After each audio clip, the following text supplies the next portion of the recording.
안녕하세요. 바라본교회 박동선 목사입니다. 6월 셋째 주 매일 성경 한 주간 미리 보기입니다.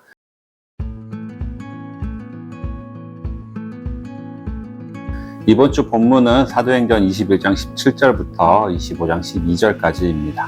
21장 17절부터 26절까지는 사도 바울이 예루살렘에 도착한 후에 야고보와 장로들에게 선교 보고를 하는 내용입니다. 그 다음 27절부터 22장 29절까지는 예루살렘에서 사도 바울이 체포되는 과정입니다. 그 과정 가운데 바울은 자신을 체포한 로마 장교의 허락을 받아서 성전에 있는 유대인들에게 변명 겸 회심 간증 설교를 할 기회를 얻는데요. 그 내용이 그 사이에 있는 22장 1절부터 22절까지입니다. 22장 30절부터 23장 11절은 바울을 체포한 로마 장교가 진상규명을 하기 위해서 바울을 사내들인 공회 앞에 증인으로 서게 합니다.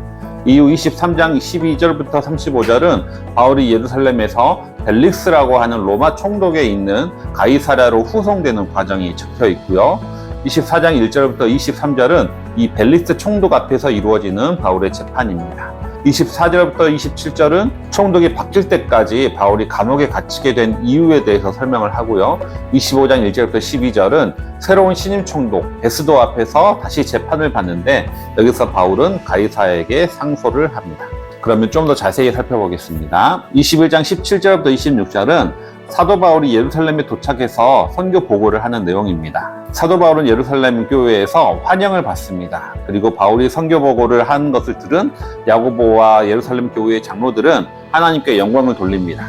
그런데 여기서 야고보는 사도 바울에게 약간의 위험을 경고하면서 한 가지 제안을 합니다. 그것이 뭐냐면 최근에 예루살렘에서는 율법에 대해 열성을 가진 유대인들이 예수를 많이 믿게 되어서 그 교인의 숫자가 증가했는데 그들 사이에서 바울에 대한 안 좋은 소문이 든다는 겁니다. 그 소문이 뭐냐면 바울이 전도여행을 하는 중에 이방 땅에 사는 유대인들에게 더 이상 자녀들에게 할례를 시킬 필요도 없고 유대인들의 전통을 지킬 필요도 없다 이렇게 가르친다는 겁니다. 그런데 이것이 거짓 소문인 이유는 사실 바울은 디모데에게도 직접 할례를 받도록 했던 사람이거든요. 이것은 명백한 거짓 소문입니다. 하지만 그럼에도 불구하고 야고보는 사도 바울에게 한 가지 제안을 합니다. 유대인이면서 예루살렘 교인들 중에 결례를 행할 사람이 4명이 있는데 바울이 그들을 데리고 가서 본인도 결례를 행하면서 이들이 결례를 주선하고 그들의 비용도 지불을 하면 아무래도 바울이 모세 율법을 경시한다라는 거짓 소문을 잠재울 수 있지 않겠느냐 하는 제안인 거죠. 결례는 정결 예식을 말하는 겁니다. 근데 야고보가 말하는 결례는 머리를 깎는 의식이거든요. 아마도 나시린 서원, 그러니까 머리에 삭도를 대지 않겠다라고 다짐하는 나시린 서원을 마칠 때 하는 어떤 의식을 말하는 것이라 생각이 됩니다. 바울은 이 제안이 나름대로 합리적이다라고 생각을 하고 받아들입니다. 그리고 그대로 행하는 거죠. 하지만 이 결정이 나중에 사태를 더 키우게 되는 결정이 됩니다. 21장 27절부터 22장 29절은 바울의 체포 과정입니다. 먼저 21장 27절부터 36절은 바울의 체포 과정인데요. 바울이 결례를 행하는 기한이 다 차서 성전에 들어갔을 때 아시아에서 온 유대인들이 바울을 알아봅니다. 그리고 나서 무리를 충동질합니다. 바울은 성전 안에서 에베소 사람 이방인인 드로비모를 만나서 대화를 하고 있었는데 바울이 이방인을 성전으로 데리고 왔다라고 하면서 바울을 붙잡아서 성전 밖으로 끌고 가서 수많은 사람들을 모여서 집단 구타를 하기 시작하는 거죠. 이 집단 구타의 규모가 너무나 심했고 너무나 많은 사람이 참여했기 때문에 로마 장교가 이것을 보고 군대를 동원해서 해산을 할 정도였습니다. 그만큼 분위기가 험악했다는 거죠. 이 로마 장교, 이 천부장이 구타당하는 바울을 구출하면서 어쨌거나 소요 사태의 원인이 바울에게 있다고 판단을 해서 바울을 체포합니다. 21장 37절부터 40절은 바울이 자신을 체포한 천부장에게 유대인들 대상으로 발언할 기회를 달라라고 요청을 하고요. 그리고 22장 1절부터 22절까지는 바울은 자신을 구타한 유대인들을 대상으로 자신의 변명을 시작합니다. 하지만 시작은 변명이었지만 결국은 자기 자신이 어떻게 그리스도를 믿게 되었는지 이러한 회심 간증 설교로 마무리가 됩니다. 23절부터 29절은 바울의 설교를 듣는 유대인들이 다시 난동을 부리자 로마 장교는 다시 바울을 체포해서 감옥에 가두게 됩니다. 22장 30절부터 23장 35절은 바울의 신문 과정입니다. 바울을 체포한 천부장은 바울에게 무슨 죄가 있는지 조사하기 위해서 사내들인 공회를 소집하고 바울을 그들 앞에 세우는데요. 그 내용이 22장 30절부터 23장 11절까지입니다. 여기서 바울은 사내들인 공회의 분열을 조장함으로써 그들의 공격에서부터 벗어나게 됩니다. 자신이 바리새인임을 내세워서 사두개인들이 나를 공격한다 라고 말하며 사두개인과 바리새인의 갈등을 일으킨 것이죠. 그리고 그날 밤에 하나님께서 바울에게 말씀하십니다. 담대하라. 예루살렘에서 나의 일을 증언한 것 같이 로마에서도 증언해야 한다. 아마도 이 음성이 후에 바울이 가이사에게 상소를 하게 된 계기가 되었을 것이라 생각이 듭니다. 23장 12절부터 30절까지는 바울이 가이사랴로 호송되는 과정인데요.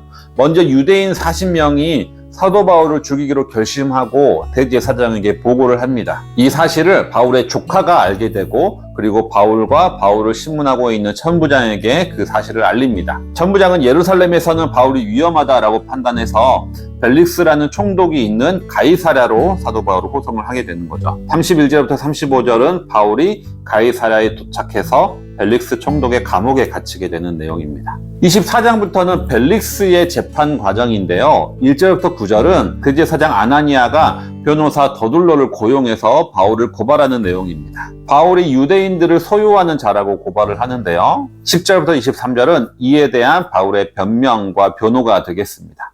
그리고 벨릭스는 바울의 죄의 유무를 결론을 내리지 않고 바울에게 어느 정도 자율성을 허락하지만 또 감옥에 갇히게 되는 신세가 됩니다. 24절부터 27절은 이 벨릭스라는 총독이 바울을 풀어주지도 않고 또 그렇다고 유죄를 선고하지도 않으면서 계속해서 재판을 질질 끌면서 감옥에 가두어 놓습니다. 그 이유는 유대인들의 마음을 얻으면서도 동시에 바울에게 뭔가 돈을 뜯어낼 수 있지 않을까 하는 마음도 있었기 때문입니다. 어쨌거나 벨릭스는 바울을 감옥에 가두면서도 수시로 불러내서 함께 이야기를 나누는데 바울은 이때마다 벨릭스에게 복음을 전하게 됩니다. 그렇게 해서 시간은 계속해서 지나게 되고 벨릭스를 대신해서 베스도라는 새로운 총독이 부임할 때까지 바울은 재판도 받지 못하고 계속 감옥에 갇혀 있게 됩니다. 25장 1절부터 12절은 베스도 총독 하에서 재판을 받는 바울입니다. 처음에는 유대인들이 바울을 예루살렘으로 불러내서 이곳에서 재판을 하게 해달라고 청했습니다. 그 이유는 바울이 예루살렘으로 호송되는 과정 가운데 바울을 암살하려는 계획이 있었던 거죠. 하지만 베스도는 이들의 요구를 받아들이지 않고요. 가이사랴에서 바울을 신문하겠다라고 얘기합니다. 결국 8일에서 10일 정도가 지나자 가이사랴에서 다시 재판이 열리게 되는데요. 여기서 바울은 자신이 로마 시민임을 밝히면서 가이사에게 항소를 합니다. 그러면서 이번 주 본문이 마무리가 되겠습니다. 이번 주 본문은 얼핏 보면 바울의 순환사처럼 보입니다. 바울은 억울한 거짓 소문으로 인해서 유대인들에게 집단 폭행을 당하고요. 또 로마 장교는 가해자를 체포하는 것이 아니라 폭행을 당한 피해자인 사도 바울을 또 감옥에 가둡니다. 그리고 가이사랴에 있는 총독에게 압송당해서 재판을 받지만 총독은 그가 무죄임을 알면서도 그를 풀어주지 않고 질질 재판을 끌면서 계속해서 감옥에 가둡니다. 이 모든 것이 바울의 순환시대인 거죠. 하지만 하나님의 섭리로 바라보면 약간 다른 시각으로 또 볼 수도 있습니다. 어쨌거나 바울이 체포당함으로 인해서 바울은 안전하게 보호를 받습니다. 바울을 죽이고자 하는 많은 유대인들이 감옥 밖에 있었지만 결국은 바울은 감옥 안에 있었기 때문에 살해당하지 않거든요. 결국 바울은 가이사에게 항소를 하면서 로마를 향하게 되는데요. 바울이 3차 전도 여행 때부터 로마에서 전도를 하겠다라는 계획이 그대로 이루어지는 거죠. 그리고 하나님도 바울에게 로마에서 복음을 전하라 라는 그 명령을 하셨는데 그 명령도 이루어지게 됩니다. 바울의 순환사가 사실은 바울을 보호하고 로마에게 복음을 전하게 하는 하나님의 섭리의 역사가 된다는 거죠. 이는 마치 스데반의 죽음으로 인해서 기독교가 뿔뿔이 흩어졌지만 이로 인해서 복음이 전 세계로 퍼져나가게 되는 것과 유사합니다. 인간의 눈으로는 실패처럼 보이고 고난처럼 보이지만 하나님의 눈으로 보는 하나님의 역사가 그 하나님의 섭리 가운데 진행되고 있음을 알 수가 있게 됩니다. 이번 한 주도 말씀을 묵상하시면서 하나님의 눈으로 나를 바라보고 하나님의 눈으로 역사를 바라볼 수 있는 모든 성도님들 되시기 바랍니다.